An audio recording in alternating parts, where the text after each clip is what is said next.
अपनी under graduate courses के बाद अगर आप पोस्ट ग्रेजुएट करना चाहते हैं किसी एक प्रतिष्ठित विश्वविद्यालय से, तो आप सभी के लिए सीवीटी पीजी 2026 को देना अनिवार्य है।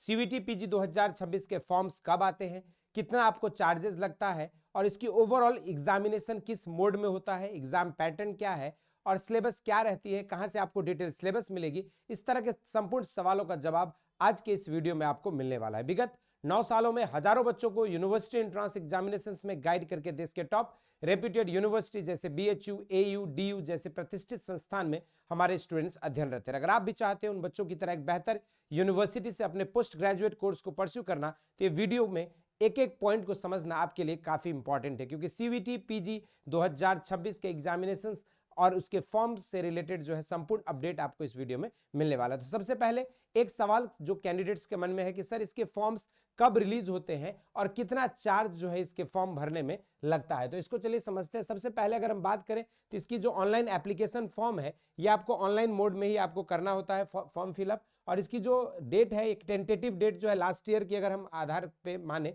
तो ये जो है आपकी जनवरी के फर्स्ट वीक में जो है आपकी शुरू हो जाती है इसकी फॉर्म भरने की प्रोसेस, और ये जो है आपके फरवरी के फर्स्ट वीक तक जो है चलता है। लेकिन इस बार जिस हिसाब से हम लोग देख रहे हैं तो संभावित यह उम्मीद की जा रही है कि आपका जो सीवीटी पीजी 2026 के फॉर्म्स है वो दिसंबर लास्ट वीक में जो है ओपन हो सकते हैं। उसके बाद अगर हम बात करें यहाँ पर तो आपके एग्जामिनेशन फॉर्म भरने के बाद आपको करेक्शन करने के लिए जो है यहाँ पे टाइम दिया जाता है, और आपकी जो एग्जामिनेशन है वो जो है मोस्ट प्रोबेबली आपके मार्च के महीने में जो है कंडक्ट करी जाती है। और इस बार जो ऑफिशियल अपडेट्स मिल रहे हैं उसके हिसाब से जो है 9 मार्च के ऑनवर्ड्स जो है आप लोगों की सीवीटी पीजी 2026 के जो एग्जामिनेशन होना है। ये जो कंप्लीट एग्जामिनेशन से इसके जो ड्यूरेशन होती है, हर सब्जेक्ट का जो है आपको 90 मिनट का समय मिलता है, जिसके दौरान आपको 75 क्वेश्चंस दिए जाते हैं। अगर हम बात करें फॉर्म चार्ज की, तो जैसे आपके अगर देखा जाए कोई भी जनरल कैंडिडेट है और अगर वो 2 टेस्ट पेपर चूज कर रहा है तो उसको 1400 रुपीज लगती है। ओबीसी एनसीएल के लिए जो है 1200 रुपए लगता है, एससी एसटी कैंडिडेट्स के लिए 1100 रुपए लगता है, तो वहीं पर डिसेबिलिटी कैंडिडेट्स के लिए जो है 1000 रुपीज लगती है। लेकिन उसके अलावा 2 सब्जेक्ट से अगर आप एडिशनल सब्जेक्ट चूज करते हो ज्यादा, तो उसमें जो है पर सब्जेक्ट जनरल के लिए 700 रुपए, ओबीसी एनसीएल के लिए 600 रुपए, एससी एसटी और थर्ड जेंडर के लिए 600 रुपए, और आपका डिसेबिलिटी कोटा के कैंडिडेट्स के लिए जो है 600 रुपीज जो है आपको एडिशनली पर सब्जेक्ट देना पड़ेगा। और मैक्सिमम जो है आप यहाँ पर 4 सब्जेक्ट तक चूज कर पाते हो। यहाँ पर अगर आप कैंडिडेट्स आउटसाइड इंडिया अगर आप अपना सेंटर देते हो तो वहां पर जो है आपके 2 सब्जेक्ट कोड के लिए आपको 7000 रुपए लगेंगे, तो वहीं पर सब्जेक्ट जो है एडिशनल आपको 3500 रुपए जो है यहाँ पर देना पड़ेगा। तो ये जो है ओवरऑल एग्जामिनेशन फी और एग्जाम फॉर्म डेट को लेकर जो इन्फॉर्मेशन थी और एग्जामिनेशन डेट को लेकर। लेकिन यहाँ पर अगर हम बात करें ओवरऑल एग्जाम पैटर्न की, तो ये जो आपकी एग्जामिनेशन है ये आपकी सीबीटी मोड अर्थात कंप्यूटर बेस्ड टेस्ट जो है आपकी कराई जाती है। अगर हम बात करें मीडियम ऑफ पेपर की, तो जनरली जो है आपके बाइलिंगुअल पेपर रहता है, हिंदी और इंग्लिश मीडियम में जो है आपके पेपर पूछे जाते हैं। लेकिन लैंग्वेज के पेपर जिस भी लैंग्वेज के लिए आप एग्जाम दोगे उसी पार्टिकुलर लैंग्वेज में रहेगा। पार्टिकुलरली अगर हम बात करें एमटेक और हायर साइंसेस या फिर आचार्य के पेपर, तो ये जो है आपके जो है पार्टिकुलरली एक ही लैंग्वेज में जो है आपको देखने को मिलेगा, बाइलिंगुअल वहां पे नहीं रहेगी। दूसरी बात अगर करें लैंग्वेज पेपर्स, तो जिस भी रेस्पेक्टिव लैंग्वेज में रहेगा उसी में रहेगा, एक्सेप्ट फॉर लिंग्विस्टिक जो कि आपकी इंग्लिश में रहने वाली है। इसके अलावा अगर हम बात करें जो भी कैंडिडेट्स अगर एमटेक कोर्सेज के लिए जाना चाह रहे हैं तो उनके लिए जो है पेपर्स आपके सिर्फ और सिर्फ इंग्लिश मीडियम में आपका रहेगा। तो वहीं पर जो बच्चे आचार्य कोर्स के लिए जाना चाहते हैं तो उनकी पेपर्स जो है संस्कृत में रहेगी, except for the subject Hindu studies और इंडियन नॉलेज सिस्टम एंड बौद्ध दर्शन जो कि इंग्लिश में रहने वाला है। तो वहीं पर पार्टिकुलरली अगर हम बात करें पेपर्स फॉर ह्यूमैनिटीज, साइंस और कॉमन जो आपके सब्जेक्ट्स है वो जो है आपके बाइलिंगुअल रहने वाले हैं। तो पार्टिकुलरली अगर एग्रीकल्चर की बात करें, चाहे वो आपके एमएससी एग्रीकल्चर के लिए हो या फिर एग्री बिजनेस मैनेजमेंट के लिए, तो ये जो है आपके पेपर्स जनरली बाइलिंगुअल जो है रहने वाला है। अगर हम बात करें स्ट्रक्चर ऑफ एग्जामिनेशंस की, तो इसमें जो है आप मैक्सिमम 4 अलग अलग सब्जेक्ट कोड को जो है चूज कर पाओगे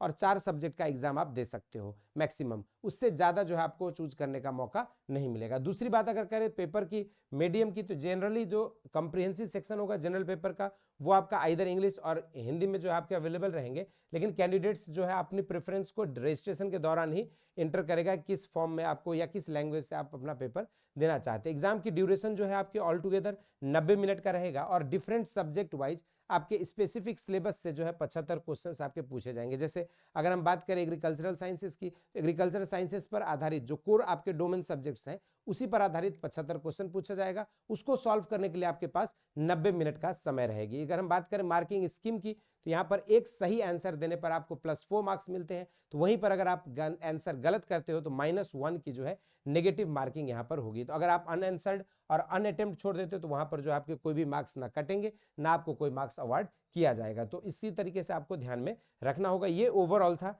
बाकी अगर आप फ्यूचर में जैसे आपके आंसर एग्जाम ओवर हो जाता है, आंसर की आप सबमिट कर देते हो, उसके बाद जो है आपकी आंसर की एनटीए की तरफ से रिलीज की जाती है और उसके बाद फर्दर अगर कोई डाउट रहता है, क्वेरीज रहता है, तो आप उसको चैलेंज भी कर सकते हो और आपका जो है जैसे रिजल्ट आती है उसी मार्क्स और मेरिट के बेसिस पर जो है डिफरेंट यूनिवर्सिटीज अपने काउंसलिंग और एडमिशन की प्रोसेस को शुरू करता है और फिर आप इंडिविजुअल यूनिवर्सिटीज के साइट पर जाकर वहां पर आप काउंसलिंग अटेंड करते हो और उसके बाद जो है आपकी एडमिशन सुनिश्चित होती है। तो ये तो ओवरऑल सीवीटी पीजी एग्रीकल्चर या फिर आपके एग्री बिजनेस मैनेजमेंट का जो ओवरऑल एग्जाम पैटर्न है और आपके फॉर्म्स कब रिलीज होंगे इससे रिलेटेड इंफॉर्मेशन थी। लेकिन इसकी कंप्लीट प्रिपरेशन अगर आप करना चाहते हैं तो इसके लिए जो है बेसिक शिक्षा ने ऑलरेडी लॉन्च कर दिया है crash course batch for MSc agriculture. जो भी बच्चे एमएससी एग्रीकल्चर के लिए काशी हिंदू विश्वविद्यालय का पार्ट बनना चाहते हैं या फिर आप अपने स्टेट कॉम्पिटिटिव एग्जाम्स, जैसे अगर हम बात करें मध्य प्रदेश के आपके ग्वालियर कैंपस या जबलपुर कैंपस से पढ़ना चाहते हैं,